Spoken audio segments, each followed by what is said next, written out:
Dans Intégral, le placement à la valeur du jour, et on en parle avec Thibaut François de cette valeur du jour qui est Sanofi. Bonjour Thibaut. Oui, bonjour. Vous êtes cofondateur et associé de Fastea Capital. Sanofi donc qui est dans l'actualité aujourd'hui avec cet accord exclusif de licence au niveau mondial avec l'américain Mankind Corporation pour son insuline en poudre à inhaler. C'est une belle opération qui représente à peu près combien ? Écoutez, c'est une opération qui pourrait évoluer jusqu'à 775 millions de dollars. Dans un premier temps, ce sera un paiement initial de 150 millions de dollars qui sera fait effectivement à Mankind, qui est un spécialiste biotech des maladies telles que le diabète et le cancer.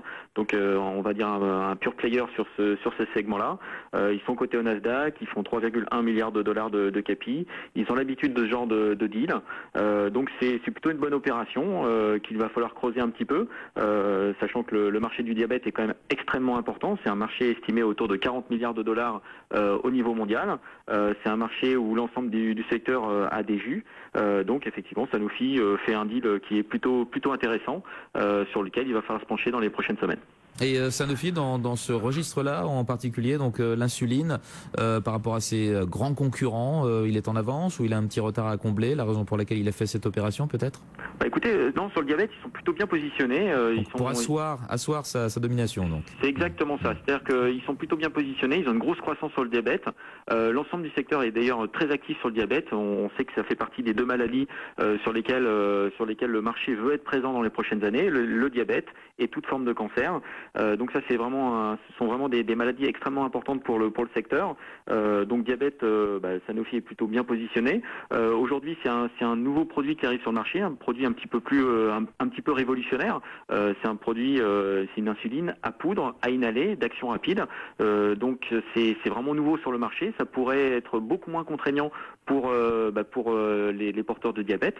Donc ça, c'est extrêmement intéressant. Alors je dirais dans les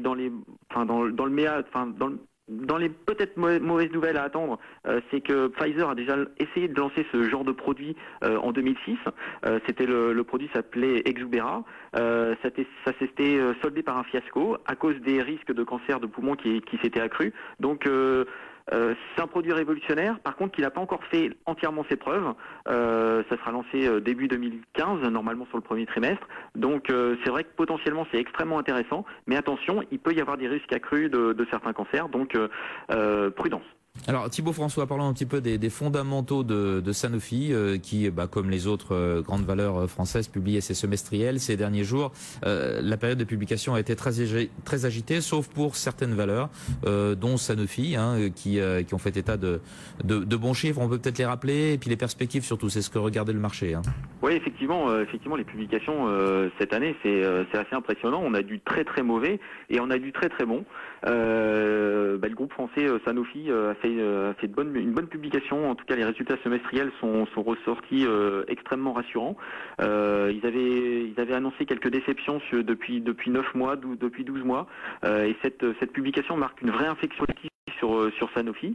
Les objectifs de croissance annuelle ont d'ailleurs été revus en hausse. La croissance organique devrait se situer entre 6 et 8%, alors qu'ils étaient attendus entre 4 et 7%. Donc ça, c'est plutôt extrêmement intéressant. Et ce qu'on peut souligner, c'est que tout ce qui est aspect biotech, donc avec Genzym, marche plutôt très bien. Les marchés émergents, notamment avec le Brésil, marchent aussi très bien. On a quand même 29% de croissance et 16% de croissance sur le premier semestre, donc c'est extrêmement intéressant. En plus, Sanofi a une gamme de produits qui sont en cours de lancement qui sont assez nombreux. Les nouveaux produits devraient être assez nombreux et notamment sur le premier trimestre, on va avoir un Afrezza qui va arriver sur le premier trimestre. Donc tout ça, c'est intéressant et je pense que le momentum redevient donc excellent sur le dossier Sanofi. Par rapport à la concurrence, aux autres grandes pharmaceutiques, ne serait-ce que les européennes? Écoutez, c'est pareil, c'est assez hétérogène. On a un petit peu de tout en termes de publications. Ce qui ressort, on va dire, de ces différentes publications dans le secteur, c'est qu'ils sont tous d'accord sur certaines choses. Il faut être présent sur les émergents. Il faut être présent sur certaines maladies, notamment le diabète et le cancer, où le potentiel de chiffre d'affaires est extrêmement important. Et il faut être aussi présent sur les biotech. L'aspect présent sur les biotech, ça facilite, on va dire, en termes de coûts. Il y a moins de coûts parce que c'est généralement tout ce qui est recherche est financé par les différentes biotechnologies. Ils signent des accords et ça permet aux majors, on va dire, de réduire l'ensemble des coûts et d'avoir des BPA qui sont plutôt bien orientés sur les prochaines années. Donc ils sont tous d'accord là-dessus. Oui. Maintenant, il faut se positionner. C'est vrai que Sanofi s'est plutôt bien positionné au Brésil, sur les marchés émergents. Et là, l'accord avec le diabète va plutôt dans le bon sens. Votre avis, vraiment en une poignée de secondes, Thibaut François, sur l'action. Là, on est à 77,69 €. On peut y aller? Oui, on peut y aller. On a un objectif de cours autour de 100 € sur Sanofi. Ah oui. On pense que effectivement 100 €, oui. On pense que la croissance est pérenne. On voit assez peu de risques sur les 3 prochaines années d'un point de vue générique. Et c'est vrai qu'il y a un petit rendement de 4% qui est tout à fait intéressant. Donc on est très positif sur le dossier Sanofi. Très bien, Thibaut François, merci beaucoup. Merci d'avoir été en ligne avec nous, cofondateur et associé de Fastea Capital. 10h52 sur BFM Business. C'est Intégral Placement. Et on fait le point sur la séance en cours à la Bourse de Paris. Toujours positive la tendance à la Bourse de Paris avec un CAC 40 qui rebondit aujourd'hui dans la lignée des places asiatiques qui elles-mêmes suivent le rebond initié par Wall Street vendredi soir.